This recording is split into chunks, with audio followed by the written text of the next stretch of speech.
ఇప్పుడు factory direct products నేరుగా మీ ఇంటికే ఖచ్చితమైన క్వాలిటీతో పాటు 30 to 50% తగ్గింపు. 350కి పైగా నిత్యావసర వస్తువులను హోల్సేల్ ధరల్లో పొందండి. mavenSpeak.com లో షాపింగ్ చేయండి. మీ డబ్బులను ఆదా చేసుకోండి. ఏ దేశానికి స్వతంత్రం కోసం భారత్ పోరాడిందో ఇప్పుడు ఆ దేశానికి శత్రు దేశంగా మారిపోయే ప్రమాదం ఉంది కదా సార్. బంగ్లాదేశ్ ఆల్రెడీ మారిపోయింది, కొత్తగా మారిపోయేదే ఉన్నది. ఇప్పుడు ఈ షేక్ హసీనాతో సంబంధం లేదు. బంగ్లాదేశ్ రాజకీయాల్లో అవామీ లీగ్ వ్యతిరేక శక్తులని భారత వ్యతిరేక శక్తులే. ఇవాళ షేక్ హసీనాకు ఢిల్లీలో ఆశ్రయం ఇచ్చినందుకు ఆమె బంగ్లాదేశ్ వ్యతిరేకంగా మారలేదు. సో ఆమెకు ఆశ్రయం ఇచ్చినా ఇవ్వకపోయినా బంగ్లాదేశ్ వ్యతిరేకమే. దాంట్లో ఏం కొత్తగా ఏమున్నది? ఇప్పుడు పోనీ ఆశ్రయం ఇవ్వం, వ్యతిరేక అనుకూలం అయిపోతుంది బంగ్లాదేశ్లో ఉన్న భారత్ పట్ల బంగ్లాదేశ్లో ఉన్న రాజకీయ శక్తుల అభిప్రాయం షేక్ హసీనాకు ఆశ్రయంతో సంబంధం లేదు. అది సో షేక్ హసీనాకు ఆశ్రయం ఇచ్చినా ఇవ్వకపోయినా బంగ్లాదేశ్ నేషనలిస్ట్ పార్టీ, అలాగే మీకు అక్కడున్న జమాత్ ఇస్లామీ బంగ్లాదేశ్, ఇవన్నీ భారత వ్యతిరేక శక్తులే. దానికే సంబంధం లేదు. మీకు షేక్ హసీనాకి ఇచ్చినా ఇవ్వకపోయినా మీకు అర్థం కావాల్సింది అంటే షేక్ హసీనాకు ఆశ్రయం ఇచ్చినందుకు వాళ్ళు వ్యతిరేకులు కాలే.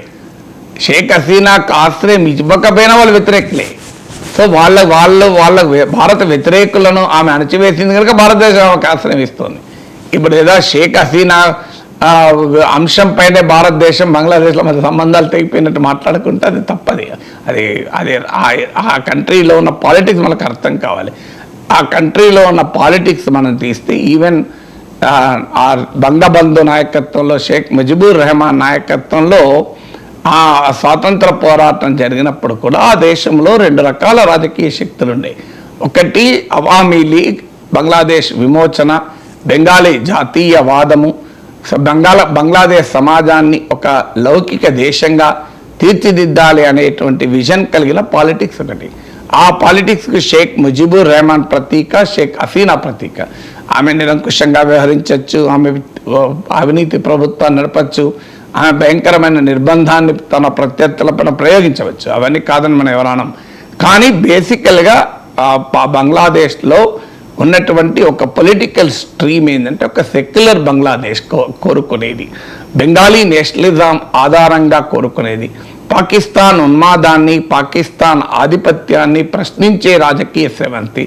ఈ రాజకీయ స్రవంతి సహజంగానే భారత్ అనుకూలంగా ఉంటుంది. ఎందుకంటే భారతదేశం ఒక సెక్యులర్ దేశం కనుక, భారతదేశం పాకిస్తాన్ దుశ్చర్యలను అనుభవిస్తున్న దేశం కనుక సహజంగానే ఒక సెక్యులర్ డెమోక్రటిక్ కంటెంట్ ఉన్నటువంటి పొలిటికల్ స్ట్రీమ్ భారతదేశానికి అనుకూలంగా ఉంటుంది. అంతే తప్ప షేక్ హసీనా రావడము రాకపోవడంతో సంబంధం లేదు ఇది.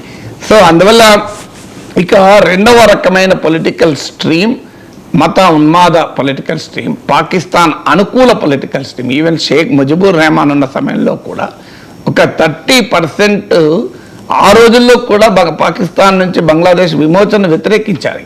సో రాజకీయాల్లో 2 రకాల శక్తులు ఉంటాయి. ఎలక్షన్లో ఓడిపోతే ఆ శక్తి లేదని, గెలిస్తే శక్తి ఉందని ఇంత సూపర్ఫిషియల్గా మనం అనాలిసిస్ చేయకూడదు. ఇప్పుడు ఈవెన్ అప్పుడు అవామీ లీగ్ ఓడిపోయింది, అవామీ లీగ్ సపోర్ట్ బేస్ లేదా అక్కడ. పోనీ హసీనా నాయకత్వంలో ఉన్నప్పుడు ఈ బంగ్లాదేశ్ నేషనల్ పార్టీ, జమాత్ ఇస్లామీ లేవా? ఇప్పుడు ఉన్నాయి, అప్పుడు ఉంటాయి 2 రకాల శక్తులు. ఎవరు డామినేషన్లోకి వస్తారు, ఎవరు ఆధిపత్యంలోకి వస్తారు అన్నదే క్రైటీరియా అవుతుంది. సో ఇది షేక్ హసీనా పవర్లో ఉన్నప్పుడు బంగ్లాదేశ్లో ఉన్న సెక్యులర్ పొలిటికల్ స్ట్రీమ్, బెంగాలీ జాతీయవాద పొలిటికల్ స్ట్రీమ్, పాకిస్తాన్ ఉన్మాద వ్యతిరేక పొలిటికల్ స్ట్రీమ్ డామినేటింగ్గా ఉండే. ఇప్పుడు ఇందుకు భిన్నంగా ఒక మతోన్మాద పాకిస్తాన్ అనుకూల పొలిటికల్ స్ట్రీమ్ డామినేటింగ్లో ఉంది. అందువల్ల ఇప్పుడైనా 2 స్ట్రీమ్స్ ఉన్నాయి.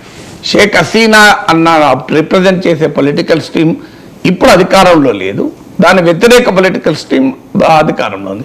భారతదేశం ఈ 2 స్ట్రీముల్లో ఒక సెక్యులర్ డెమోక్రటిక్ బంగ్లాదేశ్ను కోరుకునే రాజకీయ స్రవంతిని భారతదేశం మొదటి నుంచి అనుకూలం. అయితే పర్సనాలిటీస్ కూడా స్ప్లిట్ పర్సనాలిటీస్ ఉంటారు.